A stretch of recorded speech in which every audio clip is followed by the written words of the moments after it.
nos tocaría pues abordar, ¿no? La tragedia griega. Bien, sin mayores presentaciones, pasemos a la Odisea. ¿Ya? A ver, la Odisea narra sucesos posteriores a la guerra de Troya. ¿Ya? Recuerda que en la Ilíada no se explica cómo Troya es destruida, no se dan detalles de la destrucción de Troya. La Ilíada terminaba con el funeral de Héctor. Y ese funeral daba por sobreentendido que Troya sería destruida. Ahora la Odisea nos narra hechos que acontecen después de la guerra de Troya, ¿ya? Y en esta obra en particular tenemos dos tipos de narradores, ¿ya? Tenemos el narrador omnisciente y tenemos también el narrador personaje, ¿ya? Ahí pueden ustedes observar dos tipos de narradores. El narrador omnisciente y el narrador personaje, ¿ya? No te olvides, narrador omnisciente y narrador personaje. Dos tipos de narradores, ¿ya? A ver, voy a preguntar a cualquiera de ustedes, chicos. A ver, a cualquiera de ustedes. Abel Mendoza, Sí, profe. ¿qué tal? ¿Cómo estás? Buenas noches, Abel. Abel, ¿qué era un narrador omnisciente?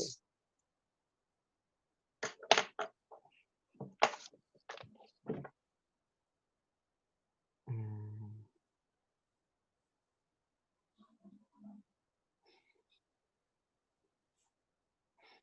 Siente. Me he olvidado ya. Te has olvidado. No te preocupes, Abel. No te preocupes, no hay problema. Si te has olvidado, pues se hace recordar. El narrador omnisciente ya es el que lo sabe todo. No solamente nos cuenta lo que hacen los personajes, sino también lo que sienten y lo que piensan. Es como si yo te dijera, ¿no? Carlos, Carlos Pariona, ya caminaba por la calle, vio a unos chicos que se le aproximaban, sintió miedo en ese momento, pensó que le podían robar, por eso cruzó hacia la otra calle para poder estar a salvo. Entonces, no solamente he contado lo que Carlos hizo, que era caminar por una calle y cruzar hacia la otra vereda. También he contado lo que sintió y lo que pensó. Ese tipo de narrador es un narrador omnisciente. ¿Ya? ¿Queda claro, Abel? Sí, profe. Ya, muy bien, excelente. Ahora, el narrador personaje es el que cuenta lo que hace. Vamos a suponer que yo soy el protagonista. Entonces, hablo desde mi punto de vista. ¿Ya? Por ejemplo, yo podría decir, yo iba por la calle, se acercaron dos chicos, sentí miedo, pensé que me podían robar, así que decidí cruzar hacia la otra avenida. Entonces el narrador personaje ya no habla de otros, el narrador personaje habla de sí mismo. Y eso se observa cuando Ulises llega a la tierra de los feacios y le cuenta a los feacios todas sus aventuras, todas sus vivencias. Por eso en la obra se encuentran dos narradores. En cambio, en la Ilíada sobresale el narrador omnisciente. En la Odisea destacan dos tipos de narradores. ¿Ya? ¿Y cuando se aprecia el empleo del narrador personaje? Cuando Ulises, repito, llega a la tierra de los feacios, feazos no, feacios, ¿ya? Llega a la tierra de los feacios y relata sus aventuras, ¿ya? Y los feacios se ponen a escuchar todas las aventuras de Ulises. Y luego de haber oído las aventuras de Ulises, deciden ayudarlo y llevarlo a Ítaca, ¿ya? Muy bien. Entonces no te olvides que la presencia de Ulises en Feacia es muy importante, ¿ya? Es uno de los asuntos de mayor importancia dentro de la obra. Bien. En la Ilíada hay un espacio, ¿no? Troya. Todo transcurre en Troya, porque la guerra se desarrolla, ¿no? En las costas de esa ciudad. En cambio, la Odisea nos lleva por diversos parajes. El palacio de los dioses, donde Atenea trata de convencer a Zeus para ordenarle a la ninfa Calipso liberar a Ulises, la isla Ogygia, donde la ninfa Calipso tiene retenido a Ulises, el palacio de los Feacios, el palacio de Ulises en Ítaca, ¿no? Hay varios escenarios, ¿ya? Variedad de escenarios. A diferencia de la Ilíada, donde todo ocurre en un solo lugar. ¿Ya? Muy bien. Ahora, ¿cuál es el tema de la obra? El retorno accidentado de Ulises, que también recibe el nombre de Odiseo. ¿Ya? Así que no vayan a pensar que son dos personajes distintos. ¿Ya? Ulises u Odiseo viene a ser lo mismo. ¿Ya?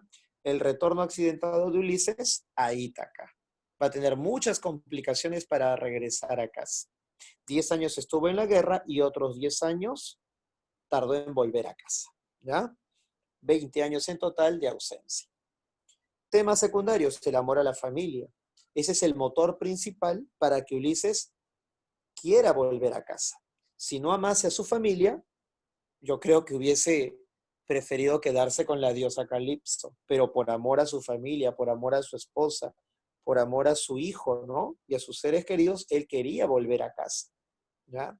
Entonces, si te preguntan cuál es el principal motor para que Ulises desee volver a casa, es el amor a su familia. Ese es el principal motivo que lo impulsa a regresar, ¿ya? Muy bien.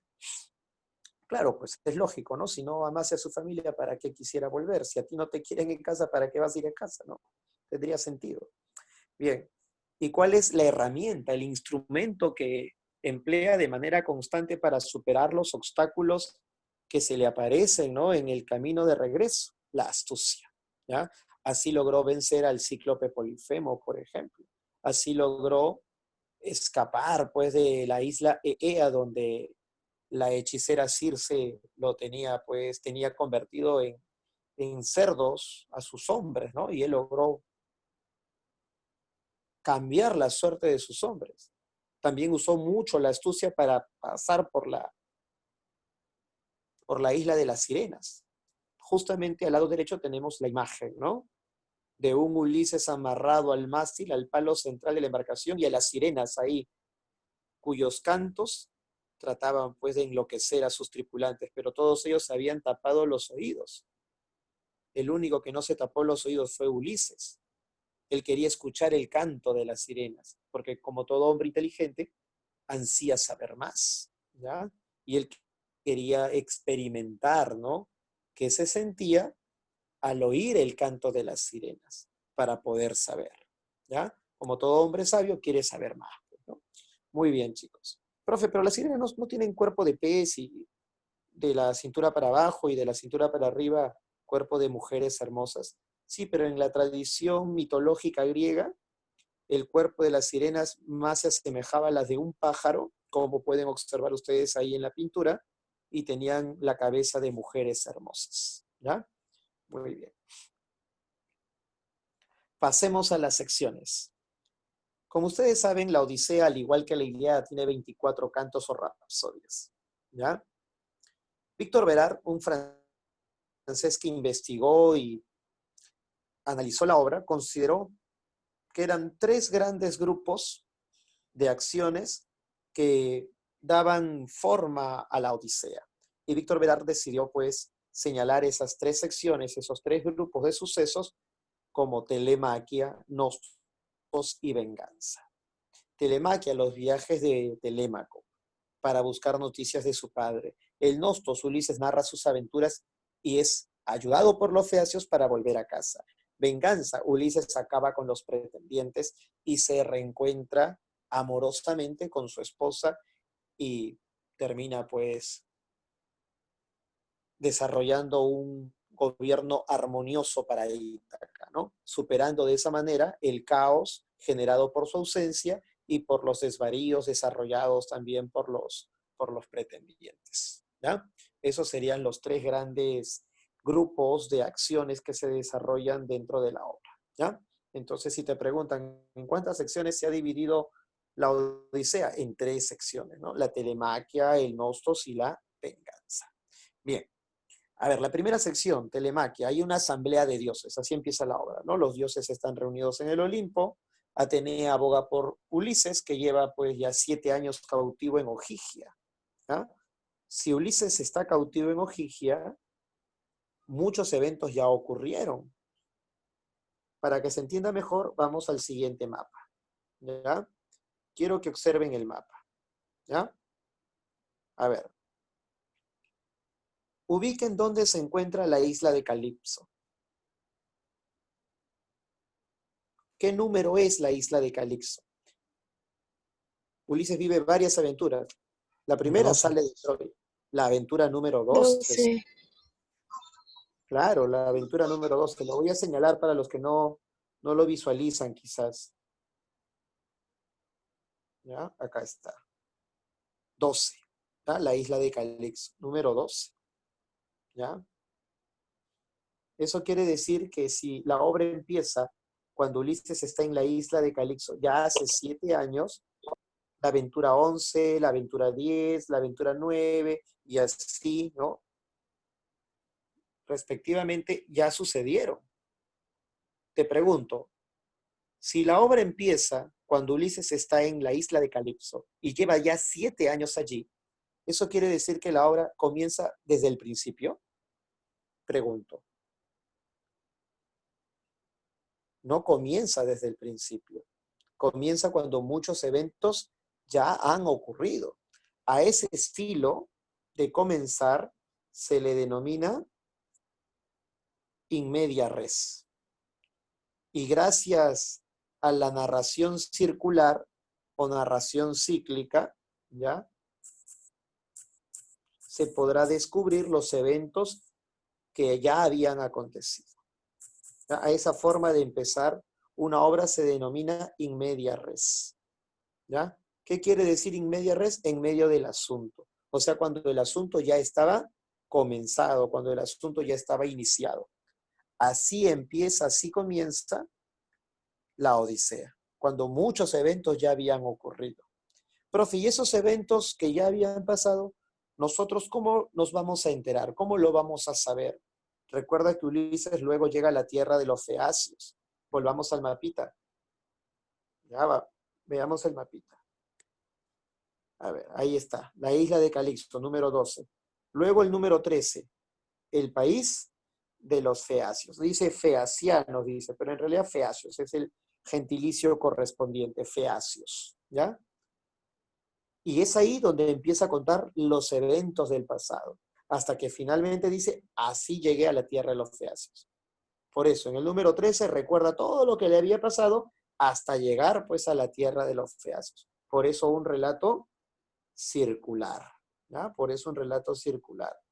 Él está aquí y recuerda todo lo que le pasó hasta que llegó hasta este punto, ¿ya? Por eso relato circular. Ulises está en la tierra de los feacios y recuerda todo lo que le pasó hasta llegar a la tierra de los feacios, ¿ya? Por eso se habla de un relato circular, ¿ya? Muy bien, chicos, hasta ahí. ¿Se ha entendido? ¿Se ha comprendido?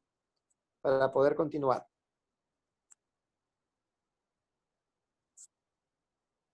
Ya, perfecto. Muy bien. Correcto. Entonces hay una asamblea de dioses, Atenea aboga por Ulises, ¿ya? Ulises lleva 7 años cautivo en la isla Ogygia, Zeus todavía no sabe qué decisión tomar, ¿ya? Lo va a evaluar, y mientras eso ocurre con los dioses, Ulises pues está cautivo en Ogygia, ¿no? Ya 7 años ya. La ninfa Calipso se ha enamorado de él y no quiere dejarlo ir, ¿no? No quiere dejarlo marchar, ¿ya? Se ha obsesionado, ¿no? Con Ulises. Es que Ulises también era muy, muy guapo, muy bello, ¿no? Muy inteligente, ¿no? Entonces la mujer como que se volvió loquita por Ulises, ¿ya? Bien. Mientras eso pasa con los dioses, mientras eso ocurre con Ulises, ¿qué ocurría en la isla Ítaca? Los pretendientes acosaban a Penélope. Ella les había dicho, voy a elegir a uno de ustedes cuando termine de tejer este manto, ¿no? Y así fue ganando años, hasta que se descubrió pues, que ella tejía, pero que de noche destejía.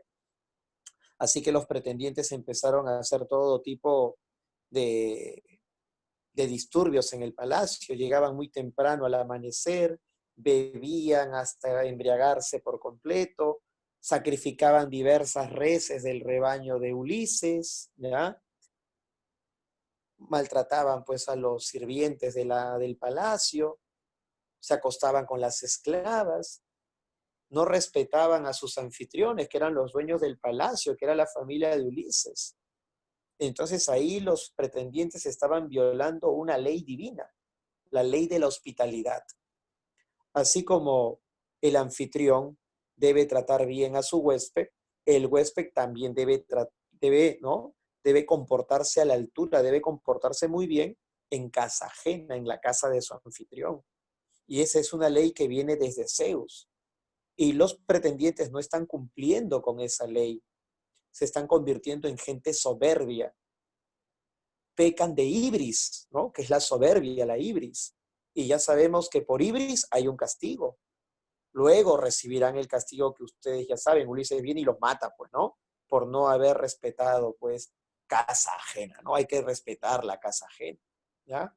Por eso, si tú eres invitado a una casa, ¿ya? Tú tienes que portarte muy bien, no tienes que hacer disturbios en esa casa. Tienes que respetar. Si tu novia te invita a su casa o tu novio te invita a su casa, tienes que comportarte, pues no vas a estar contestando mal a los padres del chico, de la chica, ¿no? Hay que comportarse bien, no vas a llegar a la casa ajena y de frente te vas al refrigerador a comer todo lo que hay ahí sin permiso, ¿no? Uno tiene que comportarse de manera adecuada y los pretendientes no se estaban comportando a la altura. Y por esa ibris, por ese acto de soberbia, de no respetar, ¿no? La casa del prójimo, la casa ajena, entonces recibirán un castigo. Entonces, como no tenían una muy buena conducta en una casa ajena, el dueño de esa casa, Telémaco, estaba pues fastidiadísimo. Pero ¿qué podía hacer él contra más de 40 hombres, ¿no? Y encima estos aristócratas tenían sus asistentes, sus auxiliares, sus secretarios, por así decirlo. Y Telémaco no podía hacer absolutamente nada.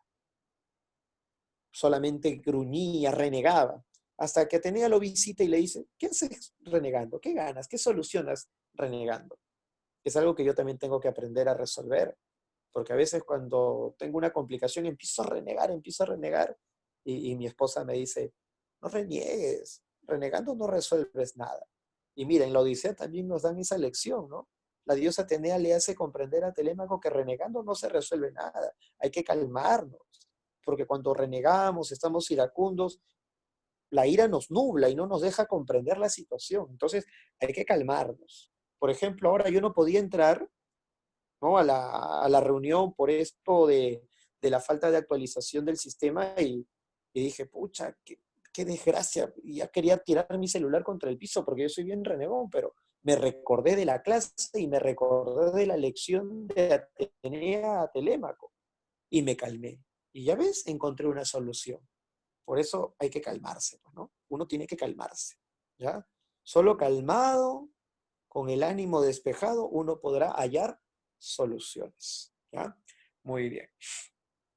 ¿Y cuál fue el consejo de Atenea? Ve a buscar noticias de tu padre. Si descubres que tu padre está vivo, entonces, caballero, pues, los pretendientes no tienen derecho a reclamar nada porque el rey aún vive. Y si ha muerto tu padre, si eso llegas a descubrir, entonces informa a tu madre que ha llegado el momento de elegir un nuevo esposo.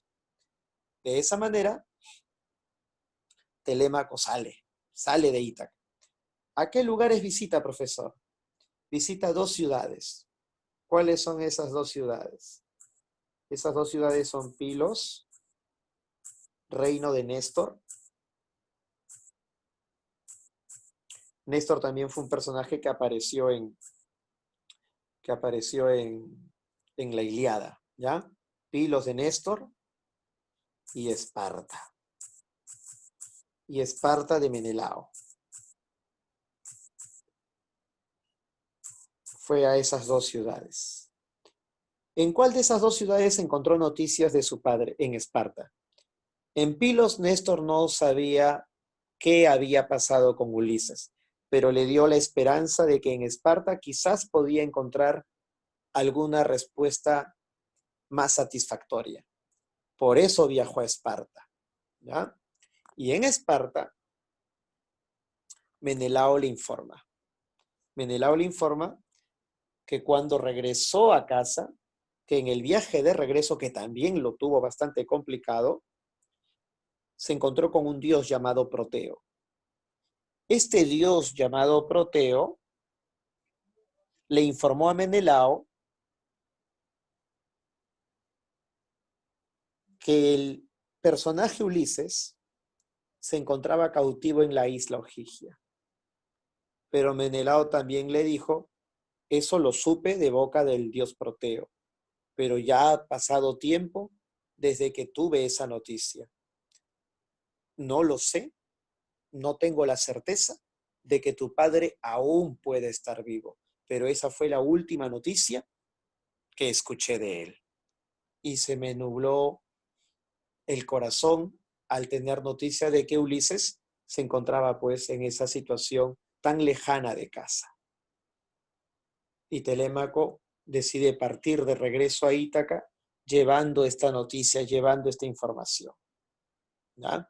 Pero aguardando en el ánimo, aguardando la esperanza, ¿no? En el interior de que su padre pudiese sacudirse de dicho cautiverio y llegar a casa, como él buscaría hacerlo nuevamente, ¿ya? Entonces, eso es lo que ocurre en la primera sección. Eso es lo que ocurre en la primera parte, ¿no? Eso es lo que ocurre en la Telemaquia. Telémaco sale a buscar noticias de su padre, va a Pilos, va a Esparta, y donde encuentra noticias de su padre es en Esparta, pero no tiene la certeza de que su padre, pues, se sacuda del cautiverio de Calipso y regrese con vida a casa. No tiene esa certeza, pero tendrá, pues, al menos la ilusión de que eso pueda ocurrir tarde o temprano. Y regresa entonces a casa llevando esa noticia. Bien, eso es lo que ocurre en la primera sección. Segunda sección, encontramos a Ulises. Ulises va a abandonar la isla Ogygia, ¿ya? Porque finalmente Atenea logra convencer a su padre Zeus, logra convencer a su padre Zeus, ¿ya? Por eso Zeus envía al dios Hermes, ¿ya? Envía al dios Hermes a informarle a Calipso que libere a Ulises. Calipso se pone un poco incómoda. Zeus tiene muchos amantes, nadie le dice que deje de tenerlas, pero yo, después de muchísimo tiempo, encuentro un hombre y los dioses me obligan a que lo libere. ¡Qué envidia! ¿Será porque yo no tomé como pareja a un dios, sino a un mortal? Y por esa envidia me obligan a liberarlo. Está bien, es una orden de Zeus. Tendré que cumplirla. Pero si ese mortal desea quedarse, ya no es asunto mío, es asunto de él. Por eso, astutamente, la ninfa Calipso le ofrece la inmortalidad y la juventud eterna a Ulises si es que éste toma la decisión de quedarse. Ulises le dice que muchas gracias, pero que ama a su esposa y que ante semejante argumento la diosa no tiene nada más que hacer. Y lo deja partir, pero lo ayuda a buscar una embarcación y pueda finalmente marcharse. Y también le da víveres, le da provisiones, comida y vino para que pueda alimentarse durante el viaje. Y cuando estaba viajando rumbo a Ítaca, ahí está el mapita, él estaba viajando, mira qué bacán, estaba viajando hacia Ítaca. Mira, acá está el punto de salida y acá está el punto de llegada, ¿no? Muy bien. Se supone que él debió llegar allí, a hacer ese viaje. Lamentablemente, mientras él viajaba, Poseidón ¡guau!, se presentó en forma de una ola y ¿a dónde lo llevó? Al país de los feacios. Ahí lo terminó llevando, tras un naufragio provocado por el dios Poseidón. Profe, ¿por qué Poseidón lo atacó de esa manera? Polifemo. Justamente al costado tenemos la imagen, ¿no? En la que Ulises logra cegar al cíclope Polifemo.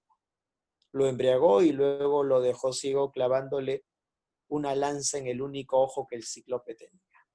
¿Ya? Muy bien. Bien, chicos.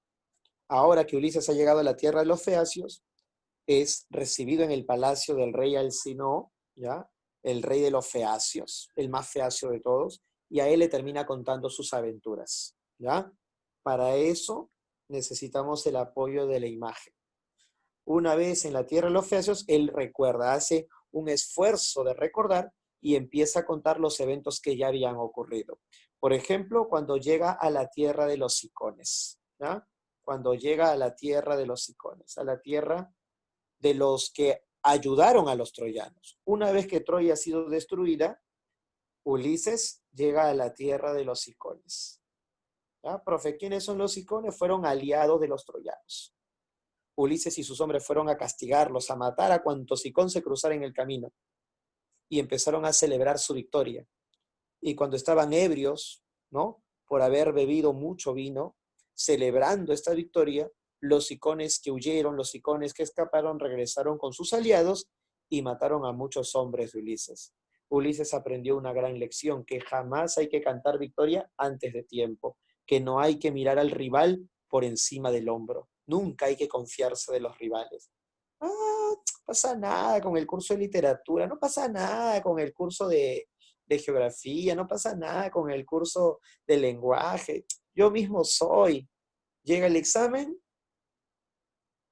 y ves las preguntas de lenguaje, de geografía, de literatura, y te das cuenta que no puedes responder esas preguntas, que están complicadas porque no estudiaste con convicción, porque miraste el curso por encima del hombro, con cierto desdén, diciendo papayita, esto está muy fácil, ¿qué voy a estudiar?